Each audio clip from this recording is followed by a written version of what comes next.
Morning. ദൈവനാമം മഹത്വപ്പെടുമാറാകട്ടെ. ഇന്നത്തെ പ്രഭാതത്തിലെ ദൈവത്തിൻ്റെ മാറ്റമില്ലാത്ത വചനം നമുക്കൊരുമിച്ച് പങ്കുവയ്ക്കുവാൻ കർത്താവ് സഹായിച്ചതിനാൽ നന്ദിയോടെ സ്തുതിക്കുന്നു. ഇന്നത്തെ പ്രഭാതത്തിലെ ഒരു ഔദ്യോഗിക മുദ്ര എന്ന വിഷയത്തെ ആസ്പദമാക്കിയാണ് അല്പസമയം സംസാരിപ്പാൻ തക്കൊണ്ട് പോകുന്നത്. അതിന് ആസ്പദമായ വേദവാക്യം വെളിപ്പാട് പുസ്തകം 7:2 വാക്യമാണ്. അവിടെ ഇങ്ങനെ വായിപ്പാൻ തക്കൊണ്ട് സാധിക്കുന്നു: മറ്റൊരു ദൂതൻ ജീവനുള്ള ദൈവത്തിൻ്റെ മുദ്രയുമായി കിഴക്ക് നിന്ന് കയറുന്നത് കണ്ടു. ഇവിടെ കുടുംബത്തിൻ്റെ ഉയർന്ന ജീവിത താല്പര്യങ്ങൾക്കായി നടത്തുന്ന ഒരു കുടുംബ മാസിക എന്ന നിലയിലാണ് ആ പ്രസിദ്ധീകരണം ആരംഭിച്ചത്. Clerk W. ബ്രയാൻ ആദ്യമായി 1885 ഗുഡ് ഹൗസ് കീപ്പിംഗ് മാഗസിൻ പ്രസിദ്ധീകരിച്ചതിൽ ഭക്ഷണത്തിൻ്റെയും മറ്റുൽപ്പന്നങ്ങളുടെയും വിതരണക്കാർ നടത്തിയ തെറ്റായ വിവരണങ്ങൾക്കെതിരെ ഉടൻ തന്നെ ഒരു ക്യാമ്പയിൻ ആരംഭിച്ചു. 1900 വീട്ടമ്മമാർ അഭിമുഖീകരിക്കുന്ന പ്രശ്നങ്ങൾ പഠിക്കുന്ന അതിനായിട്ട് good house keeping experiment station സൃഷ്ടിച്ചു. 1902 ആയപ്പോഴേക്കും സ്റ്റേഷൻ ഉൽപ്പന്നങ്ങൾ നിരീക്ഷിക്കുകയും പരീക്ഷിക്കുകയും അംഗീകാരം നേടിയവർക്ക് പരസ്യം നൽകുകയും ചെയ്തു. പിന്നീട് 1909 ഡിസംബർ 21 ഉൽപ്പന്നങ്ങളുടെ ആദ്യത്തെ അംഗീകൃത പട്ടിക അവതരിപ്പിച്ചു. അതിലിപ്പോൾ വ്യവസായ ലോകത്ത് പരിചിതമായ ഗുഡ് ഹൗസ് കീപ്പിംഗ് പ്രോഡക്ട്സ് എന്ന അംഗീകൃത മുദ്രയും അതുണ്ടായിരുന്നു. ദൈവത്തിന് അംഗീകാരത്തിൻ്റെ മുദ്രയുണ്ട്. അത് ഉൽപ്പന്നങ്ങളിൽ സ്ഥാപിച്ചിരിക്കുന്ന ഒരു ഭൗമിക സ്റ്റാമ്പല്ല, മറിച്ച് അവൻ്റെ ആളുകളെ തിരിച്ചറിയാൻ നൽകുന്ന ഒരു അദൃശ്യമായ അടയാളമാണ്. അപ്പോസ്തലനായ യോഹന്നാൻ എഴുതി: പിന്നെ ഞാൻ സിയോൻ മലയിലെ കുഞ്ഞാടും അവനോടുകൂടെ നെറ്റിയിൽ അവന്റെ നാമവും പിതാവിന്റെ നാമവും എഴുതിയിരിക്കുന്ന 144,000 പേരും നിൽക്കുന്നത് കണ്ടു. വെളിപ്പാട് 14 കാണുന്ന മുദ്ര അത് ദൈവത്തിന്റെ മുദ്ര എന്ന് കാണുവാൻ തക്കൊണ്ട് സാധിക്കുന്നു. വെളിപ്പാട് 13 ചർച്ച ചെയ്യപ്പെട്ട സാത്താനുള്ളതായ വിശ്വസ്തയുടെ അടയാളമായ മൃഗത്തിന്റെ മുദ്ര എന്ന് വേറൊരു ഭാഗത്ത് പറഞ്ഞിരിക്കുന്നു. അപ്പോൾ 2 മുദ്രയെ കുറിച്ച് ഇവിടെ പറയുകയാണ്. ഒന്ന് മൃഗത്തിന്റെ മുദ്ര, ഒന്ന് ദൈവത്തിന്റെ മുദ്ര. എന്താണ് ദൈവത്തിന്റെ മുദ്ര? ദൈവത്തിന്റെ മുദ്ര എന്ന് നമ്മൾ മനസ്സിലാക്കുമ്പോൾ വേദപുസ്തകം നമ്മെ പഠിപ്പിക്കുന്നത് ദൈവത്തിന്റെ മുദ്ര എന്ന് പറയുന്നത് വിശുദ്ധ ശബദ്. അത് വേദപുസ്തകം നമ്മൾ പഠിക്കുമ്പോൾ നമുക്ക് മനസ്സിലാക്കാൻ സാധിക്കും. എന്നാൽ മൃഗത്തിന്റെ മുദ്ര, പിശാച് മനുഷ്യനിൽ പ്രവർത്തിച്ചുകൊണ്ട് മനുഷ്യൻ അവന്റെ ഇഷ്ടപ്രകാരം ഉണ്ടാക്കിയതായ ഒരു ദിവസം, ആ മുദ്രയെ ഞായറാഴ്ച ആചാരം എന്ന് പറയുന്നു. അത് മൃഗത്തിന്റെ മുദ്ര എന്ന് കാണുവാൻ തക്കൊണ്ട് സാധിക്കും. ദൈവത്തിന്റെ ജനങ്ങളെ തിരിച്ചറിയുന്നത് ശബദ് ആരാധിക്കുന്നതായ ആളുകളിൽ കണ്ടുകൊണ്ടാണ്. ഇവിടെ ദൈവത്തിന്റെ വചനം വ്യക്തമായിട്ട് നമുക്ക് കാണുവാൻ തക്കൊണ്ട് സാധിക്കുന്നത് യെഹെസ്കേൽ പ്രവാചകന്റെ പുസ്തകം 20:12 വാക്യം പറയുന്നത്: ഞാൻ അവരെ വിശുദ്ധീകരിക്കുന്ന യഹോവ എന്ന് അവർ അറിയേണ്ടതിന് എനിക്കും അവർക്കും ഇടയിൽ അടയാളമായിരിക്കാൻ തക്കവണ്ണം എൻ്റെ ശബദുകളെ ഞാൻ അവർക്ക് കൊടുത്തു. അപ്പോൾ ദൈവത്തിന്റെ മക്കൾ തിരിച്ചറിയുന്നത് അവർ ശബദ് അനുഷ്ഠിക്കുന്നതിലൂടെയാണ്.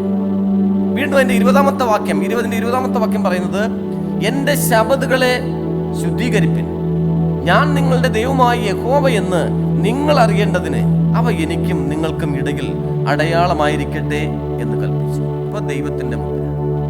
പ്രിയമുള്ളവരെ, നമ്മുടെ സൃഷ്ടാവും വീണ്ടെടുപ്പുകാരനുമായ ദൈവത്തോടുള്ള നമ്മുടെ കൂറ് വെളിപ്പെടുത്തുന്ന അടയാളം ഏത് എന്ന് നമ്മൾ മനസ്സിലാക്കണം. 10 കൽപ്പനകളുടെ ഹൃദയത്തിൽ നമ്മൾ ശബദ് കണ്ടെത്തുന്നു. ശബദിനെ കുറിച്ച് വ്യക്തമായിട്ടും വേദപുസ്തകം നമ്മെ പഠിപ്പിക്കുകയാണ്. പുറപ്പാട് പുസ്തകം 20-ാം അധ്യായം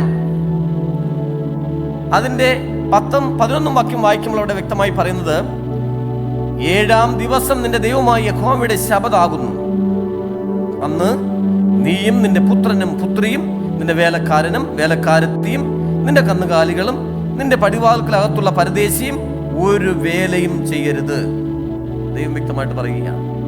6 ദിവസം കൊണ്ട് യഹോവ ആകാശവും ഭൂമിയും സമുദ്രവും അവയിലുള്ളതൊക്കെയും ഉണ്ടാക്കി. 7-ാം ദിവസം സ്വസ്ഥമായിരുന്നു.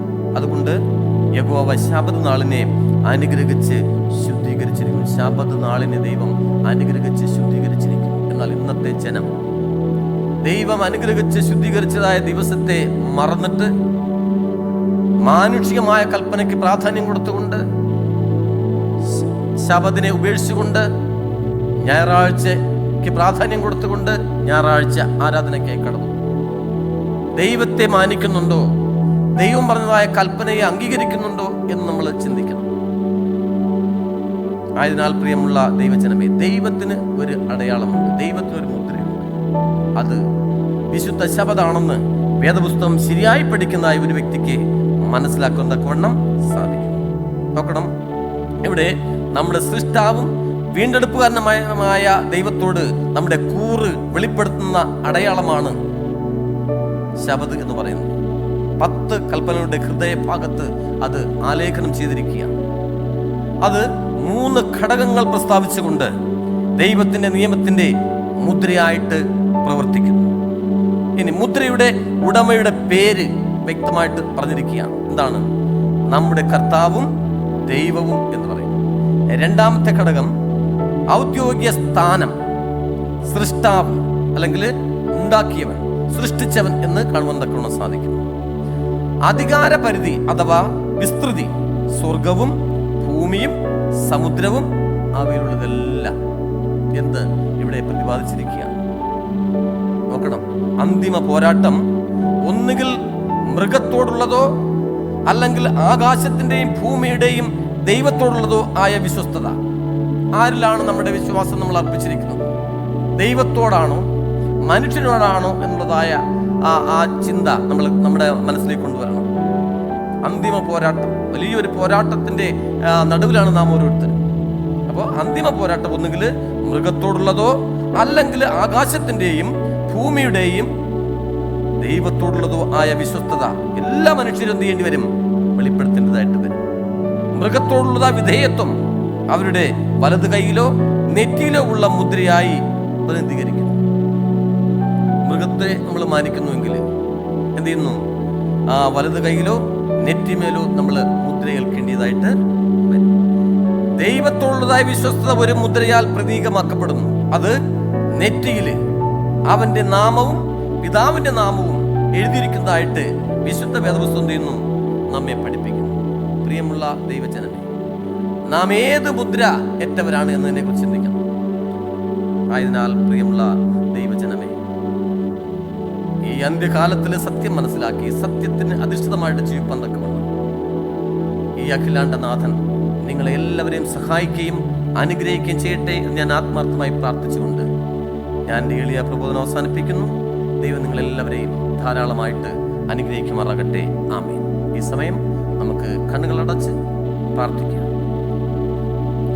ഞങ്ങളെ അതിവാത്സല്യമായി സ്നേഹിക്കുന്ന ഞങ്ങളുടെ വാഴ്ത്തപ്പെട്ട നല്ല ദൈവമേ, കർത്താവേ, തിരുനാമത്തിന് സ്തോത്രം. അനുഗ്രഹപൂർണമായി പ്രഭാതത്തില് നമുക്കൊരുമിച്ച് ദൈവത്തിന്റെ മാറ്റമില്ലാത്ത വചനങ്ങളെ കുറിച്ച് ഗ്രഹിപ്പാൻ തക്കവണ്ണം കർത്താവ് സഹായിച്ചതിനാല് നന്ദിയോടെ സ്തുതിക്കുന്നു. കർത്താവെ, സ്തോത്രം ചെയ്യുന്നു. സത്യം പഠിച്ച് മനസ്സിലാക്കുന്നതായ അനുഗ്രഹത്തെ ഞങ്ങൾക്ക് എൻ്റെ കർത്താവ് പ്രദാനം ചെയ്യണമേ എന്ന് പ്രാർത്ഥിക്കുന്നു. കരുണാമനായകത്തായ വചനം കേട്ടത് എല്ലാവരെയും ദൈവകരങ്ങളിലേക്ക് സമർപ്പിച്ച് പ്രാർത്ഥിക്കുന്നു. അഖിലാണ്ടനാഥൻ എല്ലാവരെയും അനുഗ്രഹിക്കണം, ആശീർവദിക്കണം, കൃപയിൽ സൂക്ഷിക്കണം, മാനവും മഹത്വം എടുക്കണം. സകലവും യേശുവിൻ നാമത്തിൽ തന്നെ. ആമേൻ.